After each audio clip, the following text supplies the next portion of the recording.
Fried ৰাইচৰ বাবে মই চাউলখিনি বাসমতি চাউলখিনি 1 ঘণ্টা আগতে পানীত ভিজাই ৰাখিছিলোঁ। এতিয়া আমি প্ৰথমে চাউলখিনি বইল কৰি লওঁ।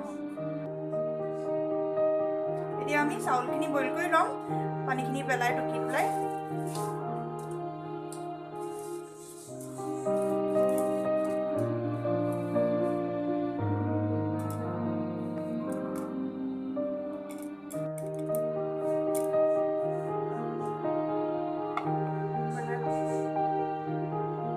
এতিয়া ইয়াতে আমি অলপ নিমখ দি দিম।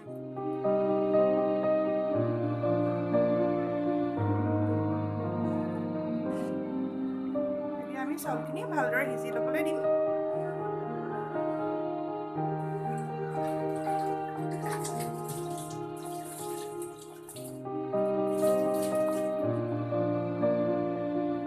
এয়া চাউলখিনি আমাৰ এতিয়া সিজি আহিছে।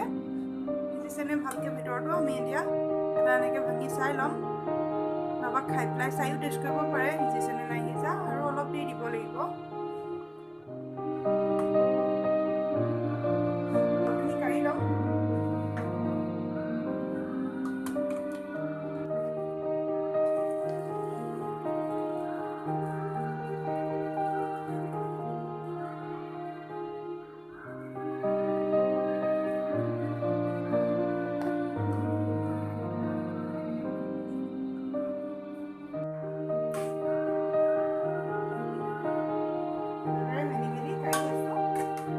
চাউলখিনি এবাৰ জলজৰীয়া হৈ থাকিব।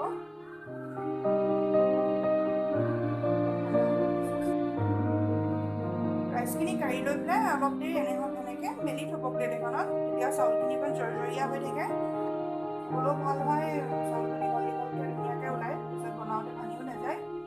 অলপ দেৰি এনেকৈ 2 মিনিট 5 মিনিটমান ঠাণ্ডা হ'বলৈ দিম।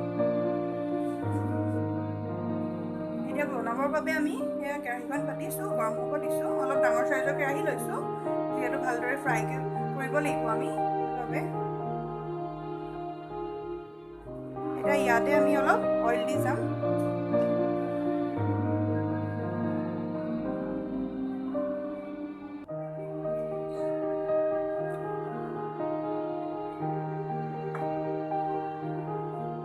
অইলখিনি ভালদৰে গৰম হ'বলৈ দিম। তেলখিনি গৰম হৈ অহাত এতিয়া মই ইয়াত এটা ডাঙৰ চাইজৰ পিঁয়াজ কাটি লৈছোঁ। ভালদৰে তেলখিনি গৰম হৈ অহাত ইয়াতে দি যাম।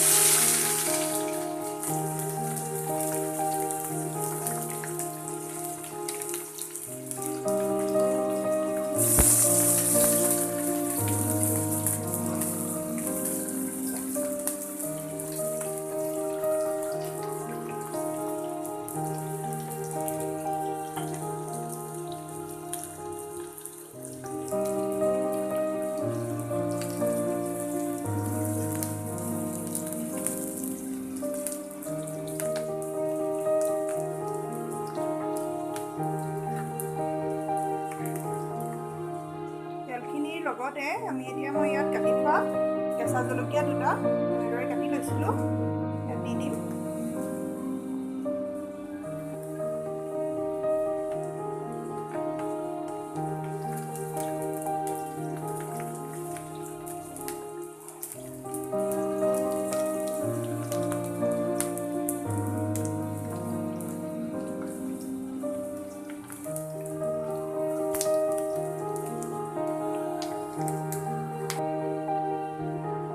ইয়াতে এতিয়া মই জিঞ্জাৰ গাৰ্লিক পেষ্ট এচামুচ দি দিম।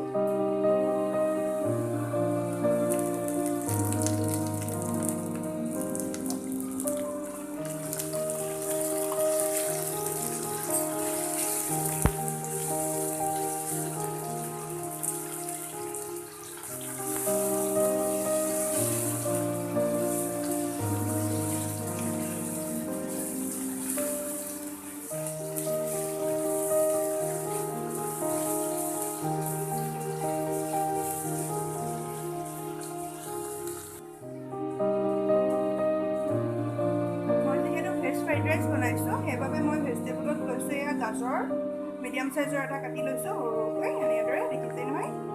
আৰু এয়া লৈছোঁ বিনছ কেইডালমান মই এনেদৰে সৰু সৰুকৈ কাটি লৈছোঁ এয়া এনেদৰে। আৰু ইয়াত লৈছোঁ মই এয়া য়েল্ল' আৰু ৰেড কালাৰ কেপচিকাম কাটি লৈছোঁ। এতিয়া এইখিনি ইয়াত এতিয়া দি যাম।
নিমখ আৰু এয়া অলপ জালুকৰ গুড়ি দি দিম।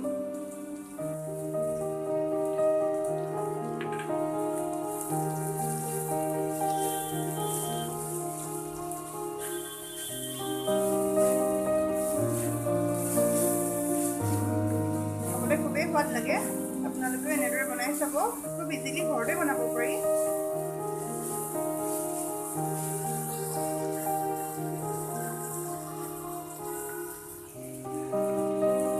ইয়াতে এতিয়া ভেজিটেবলখিনি অলপ চাইড কৰি ইয়াতে মই এতিয়া চয়া চচ দি দিম।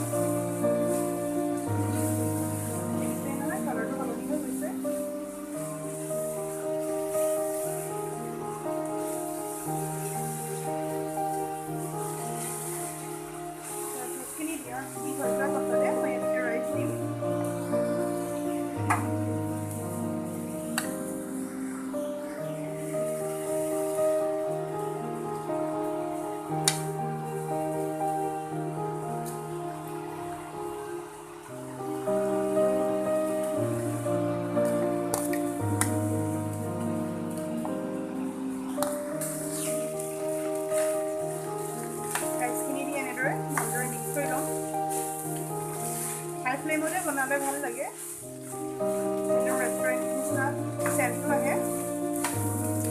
হাই ফ্লেমতে বনাব আৰু ফ্ৰাইড ৰাইচ বনালে। কৰি হৈ যোৱাৰ পাছত ইয়াতে মই অলপ চিলি চচ দিম। এয়া আপোনালোকে যদি বেছি জ্বলা খাই বেছিও দিব পাৰে।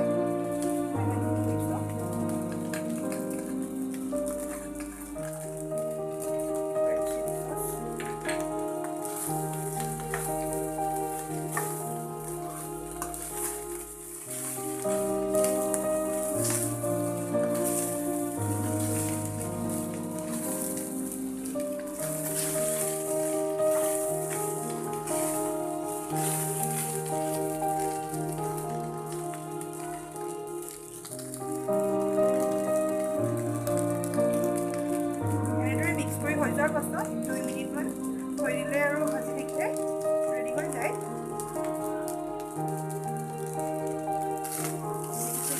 ফ্ৰাই হৈ গৈছে ফ্ৰাইডখিনি।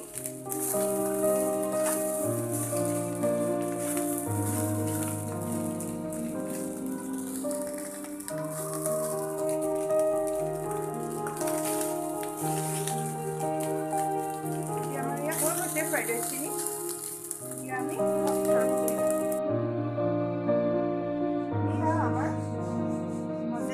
একদম আৰু ফ্ৰাইড ৰাইচ ৰেডি হৈ গৈছে। আপোনালোকে নিশ্চয় এদিন ঘৰত বনাই চাব, খুবেই ইজি বনাবলৈও আৰু খাবলৈতো খুবেই ভাল লাগে। যিসকলে ভাল পায় নিশ্চয় ঘৰত বনাই চাব।